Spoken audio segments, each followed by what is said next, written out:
Good evening, everyone. We're going to get started now. I'm Max Frazier, Associate Nonfiction Editor for Consequence Magazine, and welcome to tonight's Of Consequence Forum, in conversation between Matt Armstrong, author of the Mysteries of Haditha, and Andria Williams, an editor at the Wrath-Bearing Tree. They will discuss Matt's memoir about his improbable journey to embed with Special Forces units in Iraq.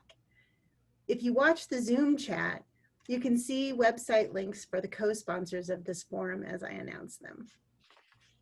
Tonight's event is being co-sponsored by Consequence Magazine, the Wrath-Bearing Tree, Matt's local bookstore, Scuppernong Books, and the Paul Pratt Memorial Library.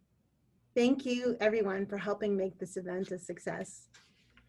First, a few electronic ground rules. Because of the size of the audience, we ask that you keep your microphones muted. We choose to show names and faces so you can see your compatriots in our community, but we'll be keeping Matt and Andria as our primary focus.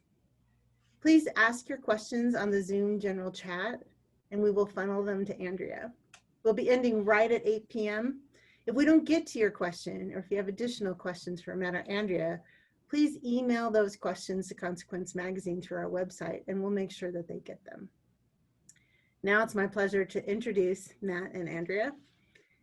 MC Armstrong, Matt, is the author of the Mysteries of Haditha from Potomac Books. He was embedded with Joint Special Operations Forces in Al-Anbar Province, Iraq. He published extensively on the Iraq War through the Winchester, Virginia Star, and is the winner of a Pushcart Prize.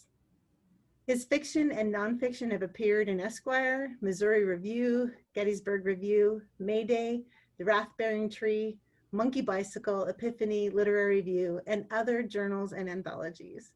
He lives in Greensboro, North Carolina. Andria Williams, editor at The Wrath-Bearing Tree, is the author of The Longest Night from Random House 2016, which was Amazon's debut novel for January of that year, and a Barnes & Noble Discover pick. Since 2014, she has been the editor of the Military Spouse Book Review, which publishes essays and book reviews by women connected to the military. Andria grew up in Northern California with public school teacher parents, got her English degree from UC Berkeley, and her MFA in fiction writing from the University of Minnesota, Twin Cities. Andria, I'll turn things over to you. Okay, great. Well, thank you everybody for coming out tonight, Zooming on your Friday night. I am really happy to be here. I am a huge fan of Matt Armstrong's, and I absolutely love his memoir, The Mysteries of Haditha. And some of the things I find so unique about it are it's incredibly engaging voice, its humor, and also the seriousness with which it deals with all manner of topics. And Matt, I know, is going to do a reading for us from the memoir, but I wanted to first let you all, just in case you didn't know sort of the backstory of the memoir, to get a little bit of a feel for how he came to find himself in Iraq as a civilian. So I'll start to set the stage, and then Matt, you can kind of just take it from there and fill in the blanks for me. But what I understand is that your childhood best friend was in Iraq with the Navy SEALs. And so Matt and his childhood best friend had grown up as kind of this sort of opposite pair in Winchester, Virginia. And Matt was eat boy, and his Navy SEAL friend was diet. And they were sort of these opposites, this sort of like military sort of stoicism versus the guy who enjoys life, you know, who enjoys music and the Grateful Dead and all of that. So Diet ends up in Iraq. He's stationed near Haditha. And Matt has gone through a series of pretty like shaking life events. At the end of an engagement, his mother is ill. And all of a sudden he finds himself determined to go to Iraq. So he needs a sponsor, right? So he's going to be a journalist. So he decides to try to get the local, very small newspaper, the Winchester Star, to sponsor him. And at first it's looking great. He talks to an old sort of family friend, but kind of a man with sort of adversarial politics to his own mother's liberalism. And it looks like it's a go. He's going to be sent to Haditha. He's going to get to embed and report. But his dad sabotages this from the back end. And suddenly Matt is without a sponsor. And his solution to that is quite entertaining and delightful. So Matt, I will let you take over from here and give everyone a little bit of background as to how you got to Iraq. Thank you, Andrea. And thanks, Max. And thank you, Kat, for putting this together. This is really special. Thank you, guys. Yeah, this was a very loaded moment in my life. And I think it really reflects in interesting ways upon small town life in America.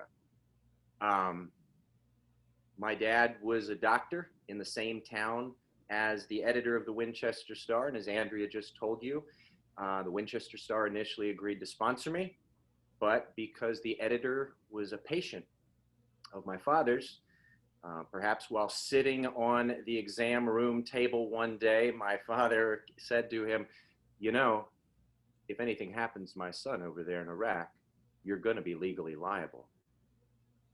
And in that moment, everything changed. He withdrew sponsorship. His name was Tom Bird. He was the editor of the Winchester Star. He withdrew sponsorship. He called me and he said, Mr. Armstrong, I'm sorry, we're going to have to withdraw sponsorship. I said, why? He said, you don't have any experience in a combat zone. I said, how am I going to get any experience in a combat zone if some editor doesn't take that initial risk on me? It was a kind of catch-22. Well, he didn't tell me the truth of what happened, which was that my father had threatened him there in the office. He just told me I didn't have any experience, so I was on my own. So that was a kind of existential crisis. Do I give up or do I not? And I didn't want to give up. I wanted to see Iraq for myself. So I came up with the idea, and I've got this, where is it here? Right here. I came up with the idea of coming up with my own magazine. And I needed an accomplice in this. So I was teaching at North Carolina A&T at the time, the alma mater of the mastermind of 9/11, Khalid Sheikh Mohammed, and one of my colleagues, Kevin Rippin, who, as I do describe in the book, a penguin-shaped poet. I said to him, what if we cook up a magazine? What if we cook up a scholarly journal that could send me to Iraq? I would just need an editor who could give me bona fides, who could give me credentials. So long story short, the penguin-shaped poet conspires with me, the broke writer, to build a magazine, which we eventually did build. I think for legal purposes, I'd like this shown here, that we did eventually build it. But when I got into Iraq, we had never published a single issue. And to just show you what an amateur I was going into Iraq, when I got there, I had Kevin Rippin's letter of accreditation with me, and I was the only journalist, according to the people at CPIC in Baghdad, I was the only journalist they'd ever met in 5 years who had his letter of accreditation laminated. They also said I was the only journalist they'd ever met who smiled for his ID pic, which on the back talks about what happens in case you get, killed or kidnapped. Obviously, I hadn't got the memo about taking things too seriously. So yeah, that was how I got to Iraq. Thank you, Convergence Review. Thank you, Kevin Rippin. Thank you, American Ingenuity. Well, I think you owe Kevin a huge debt. And I really like the part where he kind of, you guys are talking about what a wonderful idea this is. Oh, we're going to make a fake literary journal. Oh, I'm going to Iraq. And then all of a sudden he kind of sobers up and he's like, Matt, it won't be any fun if you're fucking dead. And you're kind of like, yeah, you're right, it won't. But you went anyway. And so you get to Haditha and you meet up with Diet. Do you want to talk a little bit about your childhood relationship with this dear friend of yours? Yeah, I'll give folks sort of the very quick backstory on the names. Diet was one of my best friends. As Andrea said, we were sort of a study in opposites, but we really became a study in opposites. We weren't so different when the nicknames first descended, and the nicknames kind of came from a day when I was 15 and he was 16, and he had a car or a truck. It was kind of a car, it was kind of a truck. It was a Subaru Brat. You guys remember the Subaru Brat? They were They were the shape of a truck, but the size of a car. Anyways, he had one of these, and because he was 16, he'd sometimes drive a bunch of us away from high school around lunchtime so we could get a fast food lunch, which we thought was the greatest thing in the world. Rather than eating a cafeteria, let's go get some lunch. I ended up getting this meatball sandwich, and I'm eating the meatball sandwich in his brat, and this big marinara-soaked meatball just pops out of the sandwich and goes right down onto the upholstery of his brat. And he just looks at me, he's like, "God damn it, Eat Boy." Like that, you know. Eat Boy was the guy who always makes the mess. And that was sort of the moment that the name was consecrated. Diet, because there was this guy in our group whose name was Grover, and Diet was seen as the more disciplined version of this guy. He was initially named Diet Grover, but it eventually just became Diet. And so by the time we get to the end of high school, we are these two people who clearly do have slightly different outlooks on life, but we have these nicknames which suggest we're polar opposites. And that becomes really interesting by the time we get much older. And he's a soldier, you know, I'm a hippie. Do you think you would have followed him to Iraq if you had not been opposites? You know, I probably wouldn't have followed him to Iraq if he hadn't followed me to Cambridge, England 10 years earlier, when I went over there right before thinking I was going to law school to study English. And at that moment in my life, I suddenly decided I wanted to become a writer. And when he found out about this, he got on his C-130 Hercules himself and flew over to see me. And that was like a big kind of consideration in my head when I decided to go over there. That more than anything. He had come to see me during my moment of trial at a time in my life when everything was up in the air. And I wanted to extend the same to him. It's such a unique story because I knew several people who were in the war in Iraq. It never occurred to me to try to visit them. You know, like, I would have loved to, but who thinks this way? On that level, it's really fascinating. And I'm kind of struck by this word that you just used, mess. So you dropped this meatball sub in the back of the brat. I want to say brat, like a brat. Subaru brat, the brat and the brat. The brat. And so he tells you to clean up this mess. And that what interests me about that is that you get to Iraq, and this is a really common refrain that you start hearing from people there and from Diet himself. We are here to clean up this mess. We just need to clean up this mess, then we can get out. Do you want to share some of your thoughts about that? Because it seems like at the start you were kind of buying into this idea more, and how your thoughts evolved. Yeah, no, that's a really smart observation. When I got there, I went in, I suspect like anybody goes in any situation with my own ideas about how everybody else would see the war, how soldiers in particular would see the war. And I was very taken by the way Diet would describe Iraq to me, which was very different from what I was hearing in the mainstream media before I got over there. I was sort of hearing the binary. It's a bullshit criminal war crime war on the one hand. It is an absolutely justified war because Iraq had something to do with 9/11 and had these WMDs on the other. Diet's position was more nuanced. He could see that that there were problems, and he saw and acknowledged that the beginning of the Iraq invasion was an absolute disaster. But in saying what he constantly said, which was, it's a mess, but we have to clean it up, he was acknowledging both the problems and I thought a code of responsibility, which I admired. So I really respected his position. And at least at that time in the history of the war, during the Al Anbar awakening, I think that position was a smart bet. Attacks were going down. Security did seem to be working. What the SEALs were doing in Haditha, which was providing micro grants to a lot of the Iraqis there, it seemed, they were creating jobs. They were doing stuff that you would normally see Peace Corps people doing. They were building power lines. They were helping reconstruct Haditha's infrastructure. It seemed to be working. So that idea of cleaning up the mess in 2008, it didn't seem evasive. It didn't seem ethical. To me, it seemed like a responsible way of framing our position in Iraq at that moment. I want to make sure you have enough time to read whatever excerpt you've prepared and allow for plenty of questions and that sort of thing. So I don't know if you have something chosen that you want to read for us and give a little intro. Sure. I'll start with the beginning of the book because this was initially published by you guys, Andria. This was published by Rathbearing Tree. This book doesn't happen without Rathbearing Tree or Consequence.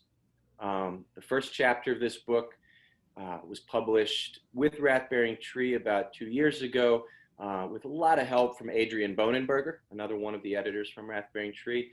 And chapter 5, which is the Burn Pits chapter, was first published in Consequence. So what I'd like to do is just read the first couple pages from chapter 1. And if there's time for another reading at the end, I know a guy named John Nye made a request for the Bumpa chapter. So maybe we have time for that, maybe we don't, but I'd like to give everybody a chance to sort of see the book without context. Just jump right in. So here we go. And the book always begins each chapter with a little bit of graffiti from the bathroom of Iraq. And this first piece of graffiti is, "Why write? Draw naked chicks." I met a woman on my way to Iraq. Just before I stepped onto the midnight plane to Baghdad, she asked me what should have been a simple question. "Who do you work for?" Her name was Moni Basu. She was a journalist. She had thick dark hair, and she wore a media chick. We were drinking coffee at a picnic table behind a beverage kiosk at the back of the Ali Al Salam base in Kuwait. Her traveling companion, a photographer named Curtis Compton, had caught shrapnel from an IED during a previous embed. A moment before, Moni had given me, a rookie journalist, an important Arabic term, mutar saif. It means lies, bullshit, or summer rain, a thing that just didn't happen in the desert. I told her I worked for a magazine called CQ. GQ? No, CQ. You write for Congressional Quarterly? The questions never stopped with Moni. She could smell the bullshit. Convergence Quarterly, I said. It's a new magazine. This will be our first issue. We're sponsored by North Carolina A&T. You work at North Carolina A&T? I nodded nervously. I'm white. A&T is a historically black college in Greensboro, North Carolina. Many people argue that the student protest movement of the 60s began at A&T when 4 courageous young men conducted a sit-in at a Woolworth's lunch counter on February 1st, 1960. This was the part of our history that we advertised to the world. Do you know who graduated from there, Moni asked. Jesse Jackson? Khalid Sheikh Mohammed? She said it like that, like a question, like she couldn't believe that I was here with her and didn't know this crucial fact. It was early March 2008, the 5th anniversary of the Iraq invasion. I'd been working at A&T as a lecturer in interdisciplinary writing for the past 3 years, but didn't know a thing about Khalid Sheikh Mohammed. This is the guy who masterminded the attacks on 9/11, Moni said. You don't know who Khalid Sheikh Mohammed is? Moni glanced at Curtis, who was applying a cloth to a lens with calm circular strokes. It was just beginning to dawn on me that I might be in way over my head. Like maybe I was the man my father was afraid I was, a rube destined to die a ridiculous death in the coming days. My charred body hung from a bridge in some war-torn hamlet, men in loose-fitting garments cheering as my ashy corpse twisted in the wind. Or they'd put me in one of those orange jumpsuits and cut off my head, whoever they were. I took a long sip of my coffee. Surely whatever crush I had on Moni would not be reciprocated given my astounding ignorance about the war on terror. There I was, about to embed with Navy SEALs in Haditha, one of the most dangerous cities in Iraq, and I had no idea about the man who had started the very war I was trying to cover for a magazine that hadn't even released its first issue. I was 24 years old on 9/11. I did not question most of the official stories I heard emerging out of the early years of the war, and I certainly didn't think little Greensboro, North Carolina had anything to do with this grand geopolitical narrative. Yes, I was the guy who had traveled 7,000 miles to learn that the mastermind of 9/11 had been educated in my own backyard. Excuse me, I said.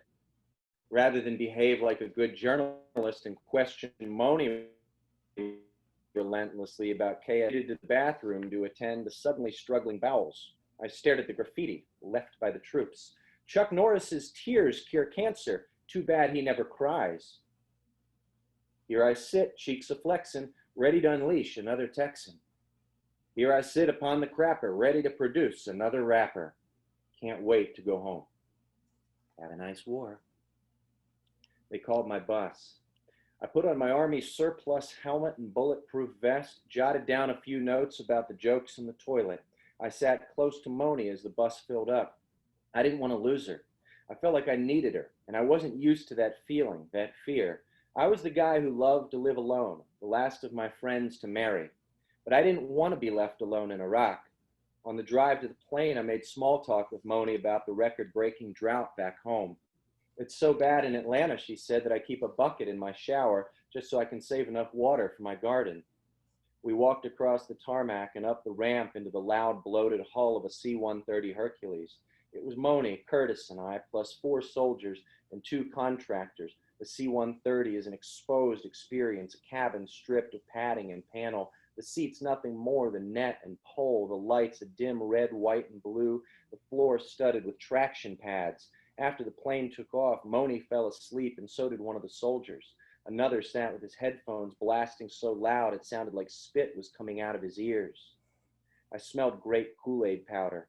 I looked around at the seemingly calm faces occasionally jostled by the turbulence. There was no turning back.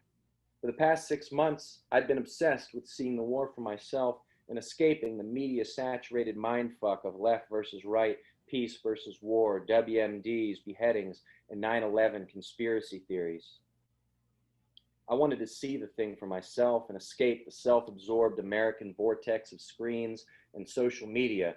And now that I was here, I couldn't stop thinking about how blind I'd been to the very place I was escaping. America, my own backyard. Other than KSM, what else had I missed? Was I about to get kidnapped and beheaded? My father dropping to his knees in our front yard with photographers clipping pictures all around him, just like the dad of Nick Berg, the famous decapitated contractor? And we're contractors, those men snoozing all around me. Were they the bad guys like everybody said? Was America evil? And why were our troops so infatuated with Chuck Norris? A man who at the time I thought of as nothing more than an aging third-tier actor from a bunch of forgettable martial arts movies. All the lights went out in the Hercules. The cabin a dark tunnel of jiggling multinational bodies as this massive airship began its spiral descent to Baghdad. The famous lights out, corkscrew, roller coaster free fall approach being the military's way of evading RPGs and demonstrating to rookie journalists just how simultaneously colossal and agile America can be if it truly wants to keep itself a secret.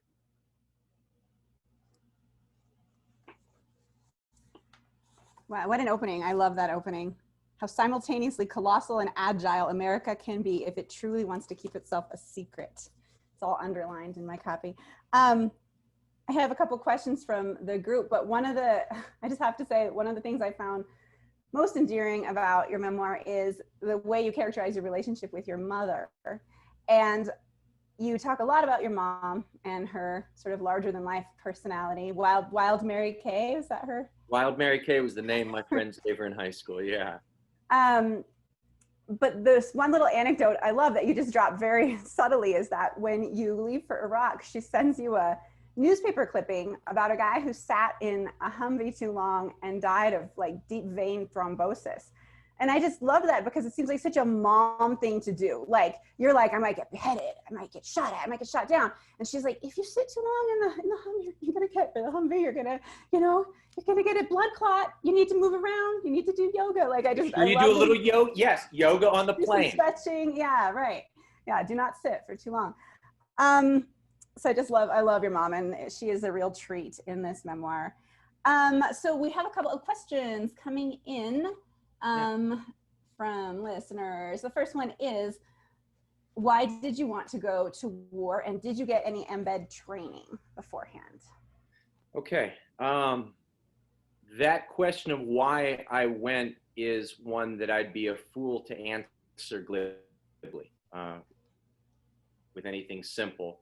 Now, I look back at that question and I question it all the time. What I can tell you is that when I heard from Diet, when he called me, or I called him back, and I found out that he was going to Haditha, my first thoughts, and I'm not proud of this, my first thoughts were not about the people of Haditha. It was not about the people of Iraq in the beginning.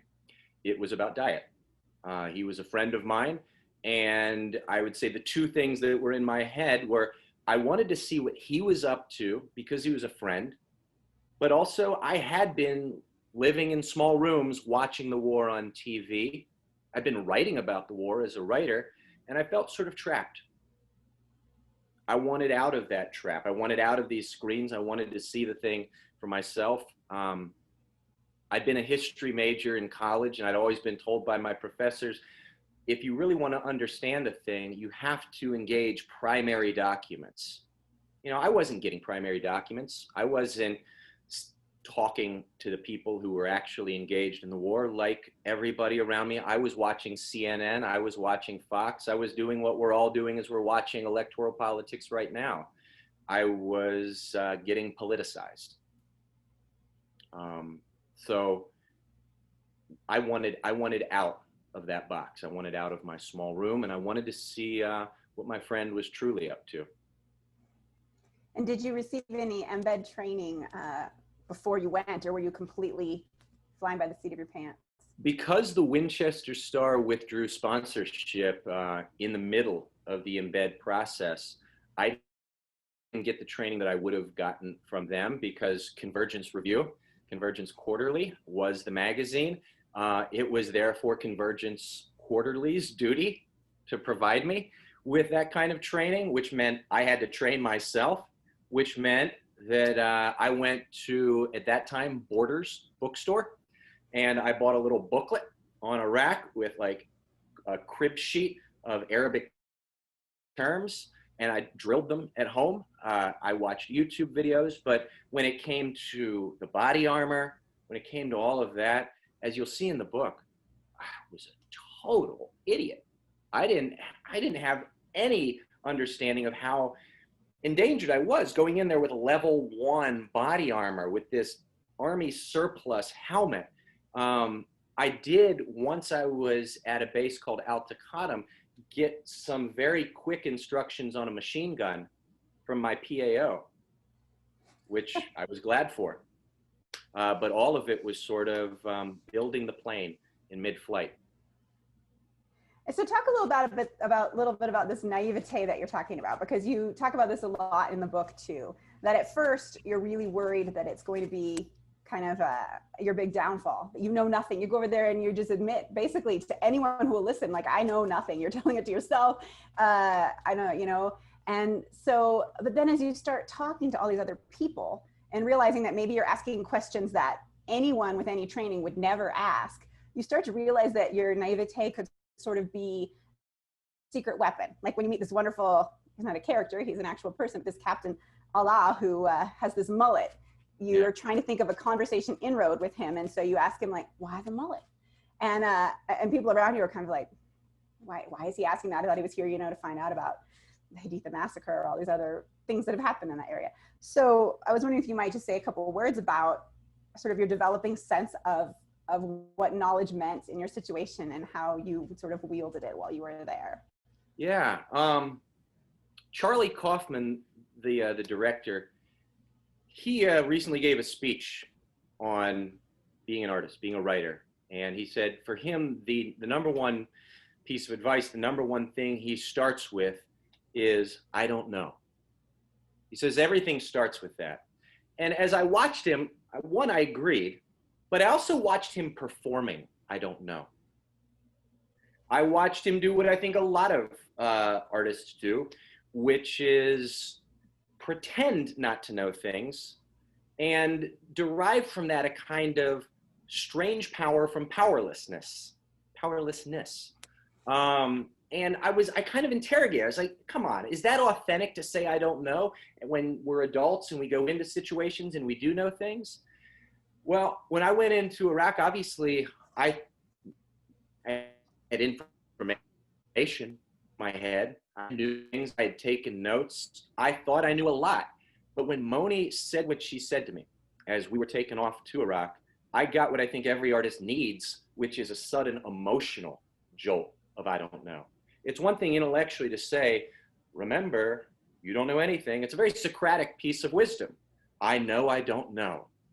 The world begins with this. Any good thinking begins with this. Yes, but to really feel it, to get that fear that Moni blessed me with, that was a gift, and it was almost like an egolytic, like a drug that for about 2 weeks I was under the influence of. I remembered that I didn't know anything about every day that I was there, and yeah, it shaped almost every encounter that I had with people. Wow. Okay. Baptized by fear. That's what I'm going to call my memoirs.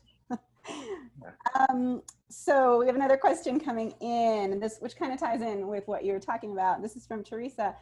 Did you have opportunities to meet a lot of Iraqis themselves, and how were you received by them? Yeah, that's a question that gets right to the frustration and maybe even some of the anger that fuels this book. For the first week, even more than a week that I was in Iraq, Teresa, I didn't meet any Iraqis. I became aware in that week that I was part of a very plotted media embed. I was there to see what the military wanted me to see. And I was glad for the security. I certainly didn't want to be decapitated. I didn't want to die. I didn't want to be kidnapped. I wanted to come home safe to my family. I did not want any unnecessary danger, but I became very aware about a week in that this is bullshit. I'm not seeing the other side. My dad's advice to me before I left for Iraq was tell their story. What about them? Who's their George Washington? Who's their hero? Don't tell the same story that everybody else is telling, which is about the American military perspective. Our stories, what about them? It wasn't until a weekend when I finally got to Haditha that I met my first Iraqi. And after that point, I really started to push the people I was with to give me as many encounters as possible. Because of that, I was able to meet Captain Allah, the head of an Iraqi SWAT team. I was able to meet one of the fellas that the SEALs were giving a micro grant to run a taxi cab. I met a guy named Sheikh, who had been exposed to the burn pits. He lived downstream from the KBR burn pits. I met the mayor of Barawana, one of the 3 cities in the Haditha triad. I met a woman named Lucy who grew a garden right there on Nickel Base in Haditha. Luckily, once I got to Haditha, I got to meet a lot of Iraqis. That's a great sort of recap of some of these wonderful people in your book. And your mention of Lucy made me think of this really great line that you have her say that you say about Lucy, that she had not forgotten I think it was the inconvenient detail of the human being. And I think that comes through in your memoir when you get out and meet all of these people and talk about the details of who they are. Let's see, we have a couple more questions coming in, which I'll find for you. But I also, well, this is sort of related. I was wondering if you could briefly just talk about this. This was my favorite quote in your book. There are 2 of my favorite quotes. I'll just read so people can really grasp, I think, the power of what you're doing in this memoir. One of your first is, on my best days, I know this, I do not want to be part of the amnesia, the book of laughter and forgetting. The second one that I wrote down separately is, here is the fundamental danger of history, empathy. So how did the memoir for you as you started to focus on these Iraqis themselves? The Sheikh you mentioned, who's got this huge cancerous growth on his leg, and his son's had like 39 cancer surgeries.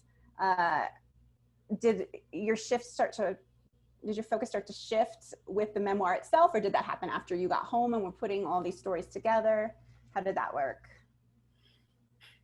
Yeah, it changed everything. My dad gave me that advice, what about them, before I left, but I don't think it really started to sink in until that first interview with Allah. And even then, even after that whole time in Haditha, I'm not sure it entirely sank in. It wasn't until I started writing the book. You know, many people make the argument that we think through writing. And I think maybe it's Eudora Welty who says this. And I think when I really started to write this book and I started to confront solipsism, self-absorption, the way my story was weighing against the stories of not only the Iraqis who I had included in early drafts, but I had lots of notes for lots of encounters with the people of Haditha. And as I started going through drafts, I started realizing, why not bring them in? Why not bring this in? Why not bring this in?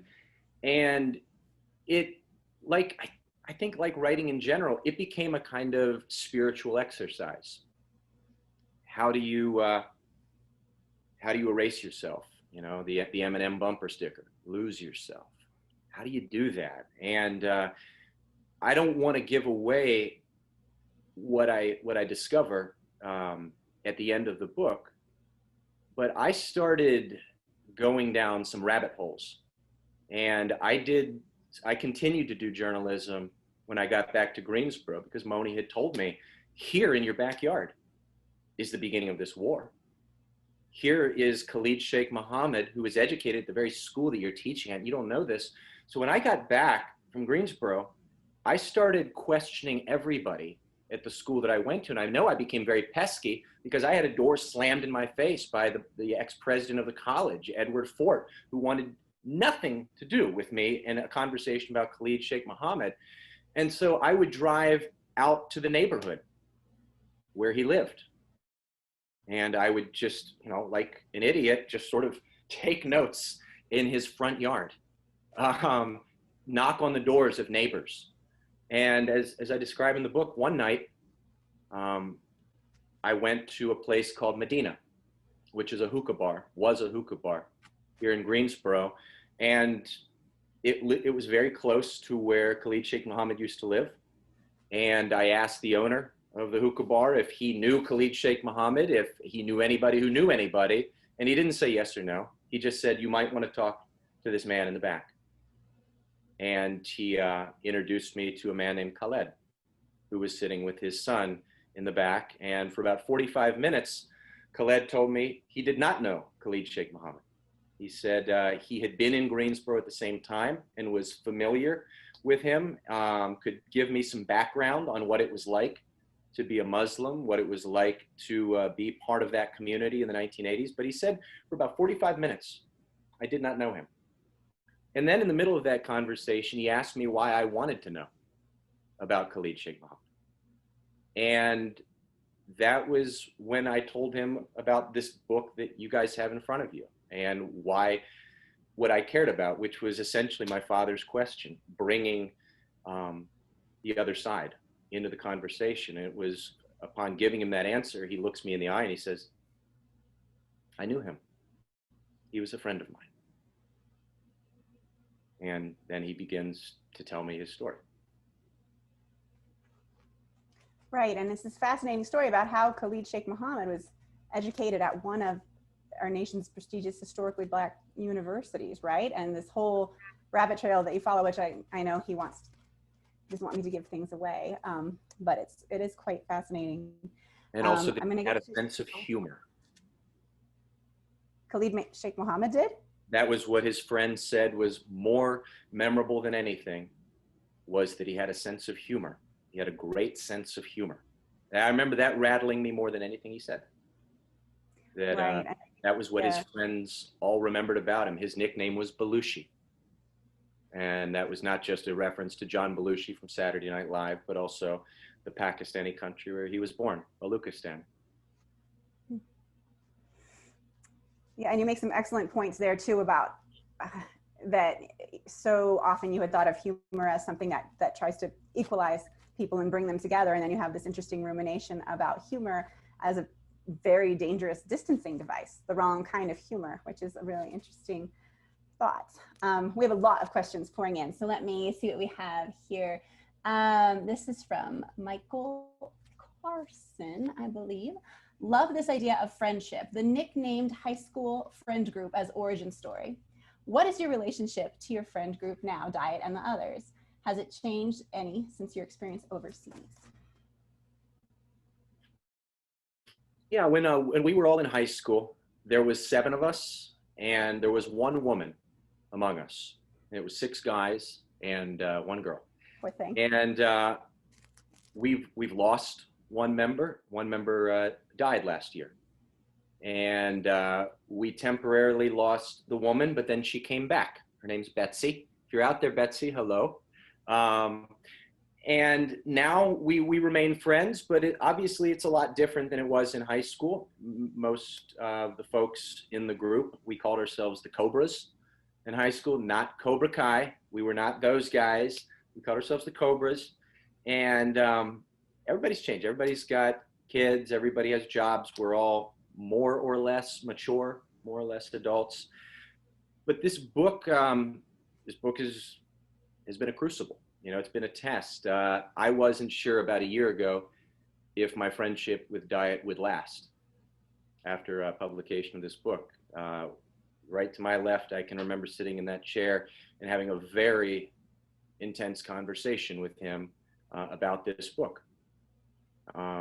We had to have, I think, the kind of honest conversation that I'd like to see a lot of people in this country have. It nearly broke our friendship, but because we had it, because there was some fearless honesty, because we tested each other, our friendship grew. And I won't say that he's thrilled about the book now. He's not, but we've gotten past it, and we remain close. And everybody in the group, with the exception of Diet, has been very supportive. Diet has not undermined it. He's been quiet about it. And I think when you read the book, you'll understand why. Let's see what else we have. This is, do you think language has the ability to fully represent other people's stories and experiences? I'm thinking of politics of recognition. That's from Mara. Mara, great question. And I think that the short answer is no. I'm not even entirely sure language can represent our own experiences. I don't think anything ever fully tells anybody's story. And maybe that's one of the reasons I'm so obsessed with the idea of mystery. Even in this memoir, as the minister who I grew up with said when he read the book, he said, "And you encountered another mystery in the end, didn't you, Matt? You." You know, it's true. I don't think you find the whole of me in this book. I think you find me contending with a lot of voices and roles, and I do think you get a glimpse of that thing that's constantly molting, shedding skin. But when it comes to other people, you know, I do the best I can, and I think we all know that this is a really tricky game. Empathy can be dangerous. Empathy can be fake. It can be faked. Even when it is well-intentioned, it never gets all the way there. But what would we be like? Where would we be if we stopped trying to understand each other? We're never going to get, I think, fully there, but I know that I deeply appreciate it, and I know that I feel closer with people when they try. Yeah, you have a great line, something about friendship is taking an active interest in one another. And it seems like, if nothing else, you and Diet managed to achieve that consistently. We have another question. Let's see. Have you gone back to Haditha ever since? No, I have not gone back to Haditha as in the same capacity. I've not been to the actual place, but over the last year, I've been in very close contact with a growing community of Iraqi writers, and also a man in Haditha as I'm starting to do some follow-up journalism to the book, because I realized in writing the book that some of the questions that I've raised, I'd like to really know the answer to. And I think you get some answers in the book, but I think particularly when it comes to the burn pits, when it comes to what we have done to the landscape of Iraq, what we've done to the landscape of Haditha, I want to know just how bad it is. And I want to know if there's anything we know with our own soldiers that they're experiencing the Agent Orange of our generation, that this has been disastrous for them, this exposure to the toxins that we burned in those KBR burn pits. I've been trying to answer through a man I've contacted through Twitter in Haditha, if what happened there and what I describe in my book, I want to know the dimensions of the fallout there. So I have been in conversation with Hadithans, and I'm not going to talk about exactly what he has said, but I will say that there's a story there. This story will continue. Yeah. It's interesting that you use the word dimensions, because I feel like that could really be sort of the distillation of your book, is that you were interested in the dimensions of everything around you, of the individual person, of the scope of the war, of the scope of social media. All of this, you interrogate it so intelligently in your memoir. And I don't know, I just really like that you use that word dimensions. It seems a lot like what you are trying to do. We have a question from Consequence magazine. It's been quite a few years since you've come back from Iraq, and you've had time to shape these memories into a wonderful narrative. How has distance and maturity influenced the way you tell the story? Good question. Am I fully mature at this point? I don't think so. I think you are. Oh, good. Have I gotten more distance? And am I more mature? Yeah. Yeah. And I'll answer the question as directly as I can. The older I get, and what it was like working with the final draft of this book, and what I'm trying to do in the follow-up stories and the work that I'm doing right now, is I am trying to do that thing that I think Mara suggested just a few questions ago is impossible. I'm trying to get as close as I can to the perspective of the Iraqis. I've built relationships with Iraqi writers, and I'm working with them. As I told you, I'm still in contact with folks in Haditha. I think this is the challenge that Mara brings up. Can we ever tell those stories? What's the point in doing it if we know we can't? I know I can't, but what maturity and distance is telling me is I need less distance. I need to get closer to the Iraqi point of view. I need to read Iraqi literature. I need to spend time with Iraqi writers. I need to, and if anybody out there is looking for a good book, check out Frankenstein in Baghdad by Ahmed Sadawi. There is a wealth of Iraqi literature. We can understand this war not just through journalists who go over there and talk to Iraqis. There are Iraqis who are writing about this war, and their point of view is sometimes wonderfully disorienting, sometimes horrifically defamiliarizing. But I think it's really important that we try to go there. It's an incredible body of literature that's out there. Here is another question from Steve, which I think is a really good one. I'll give a little background for other listeners, but your father was very, very opposed, as you said, to you going to Iraq, and it caused a big fight. So yeah. Steve wants to know how, if your trip to Haditha fundamentally changed your relationship with your father, or if you think it changed how he sees you. Yeah, and in a lot of ways, Steve. When I first got back, the hug I got from my dad when I went home just about a month later was one I'll never forget. I knew that even in his opposition to me going there, it was out of love. He thought that his father, my grandfather, was dying, and he was. My grandfather died that very year. He thought his wife, my mother, she held on, but this was happening all around him, and he thought his son might die in that same year. He thought he was going to lose these three incredibly close people in his family. And when I got back from Iraq, we bonded in a way we never had before. We've gotten a lot closer.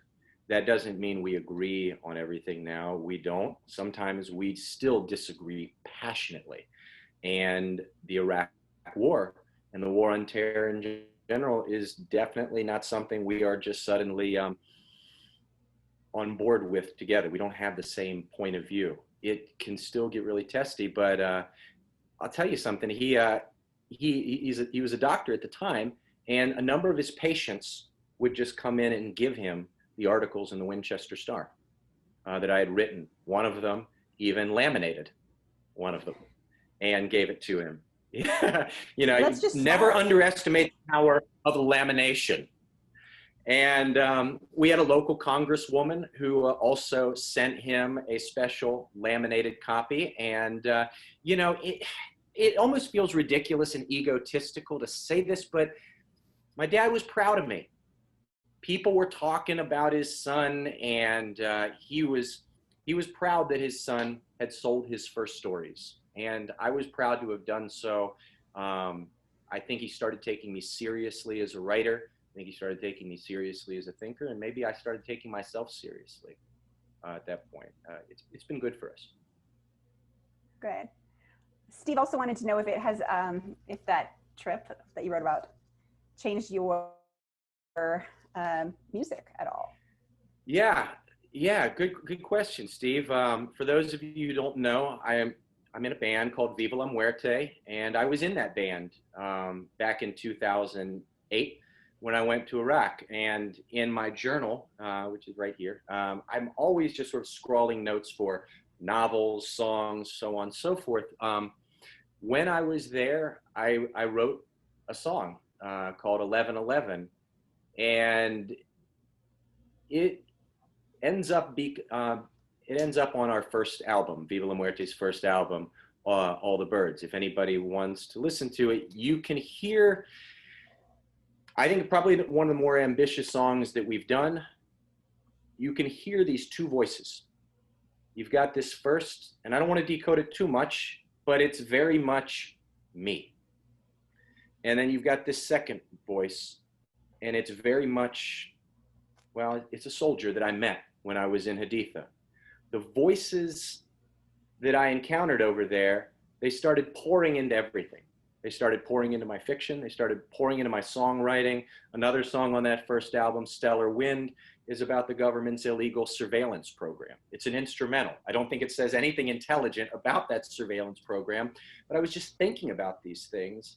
And whether it's 1111, Stellar Wind, or a number of other songs, what I saw in Haditha transformed me, and I've been wrangling with it in both music, poetry, fiction, journalism, all of that ever since I got back.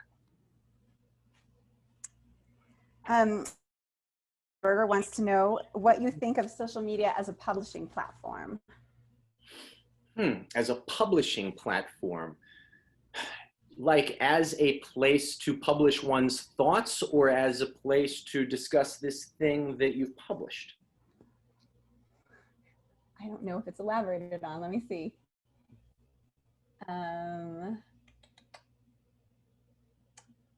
What are your thoughts? He says the first one. What are your thoughts about social media? The first, as a place to publish one's thoughts. Yeah, thanks for the question, Adrian. You and I are friends on Twitter, and I sometimes think, wonder what Adrian thinks about this. You know, because sometimes I just say stupid stuff out there, and I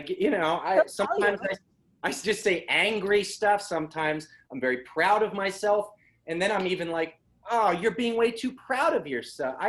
I can't stand social media most of the time. But then again, every once in a while, I'll make contact with somebody like Joseph Hickman, former guard at Guantanamo Bay, and we'll develop a friendship. And from that friendship comes a whole new world. Develop a friendship with you, Adrian, like through Facebook. sometimes, like what's happening with Wrath-Bearing Tree on Twitter, seeing the community agitated, seeing you guys supporting each other, seeing that really unique military writing community, that has been beautiful. Seeing, and this is the most humbling thing, feeling like I'm at least peripherally a part of it. You know, you guys have been so kind to me in letting me into these conversations, even as I'm sort of studying you for my dissertation. That part's been really wonderful. Publishing thoughts there, because I am thinking about you guys in that way, just racks me with self-consciousness. But I also want to test them out, so I'm very curious to see what you guys think. So yeah, it's a very loaded, complicated experience.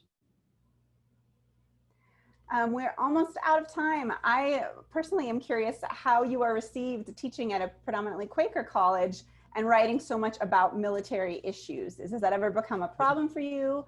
Are you able to explain yourself the way you would like to the people around you? Oh yeah, that's a really good question. Guilford College, I think, is one of the great monuments to peace in the United States. It is a place where sometimes I take my students on walks into the Guilford Forest.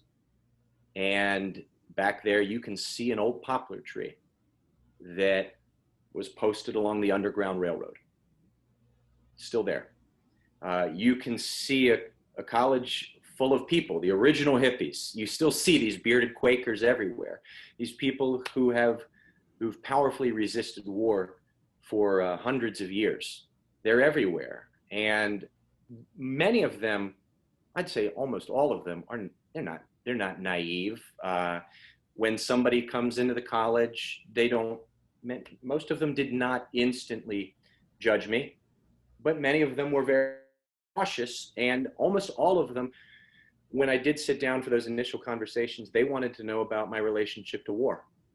The fact of my time having been over there, that was the thing that was of greatest interest to them, and it probably did reflect some skepticism. Who is this person who looks like this, you know, this short-haired guy who kind of has a, maybe even sort of military bearing, writing about the military. That's not what we're about. Guilford doesn't even allow military recruiters on campus. In my first couple years there, most of the students who would sign up for my classes were athletes, football players, people I think who sort of identified with the monolithic identity of the military that many probably associated me with. But as time has gone on, I've made some real allies over there, and I've had my thinking tested in some really good ways. And I think even some of the young, extremely liberal hippie kids in the college recognize that I'm not there to secretly promote violence. We want to thank Matt and Andria for taking their time with us today. If you think these conversations are important, we hope you'll consider subscribing to Consequence Magazine and supporting our other co-sponsors, including the Wrath-Bearing Tree, Scuppernong Books, and the Paul Pratt Memorial Library. Thank you, everybody, for being here, and have a great night. Thank you, Andrea. Thank you guys so much. Thanks very much. Thank you, Andrea. Anytime. Thank you, Max. Thanks, Thank you, Kat. Thank you guys for coming. I can put on my accessory now. Yeah, you know, I was about to bring that up, and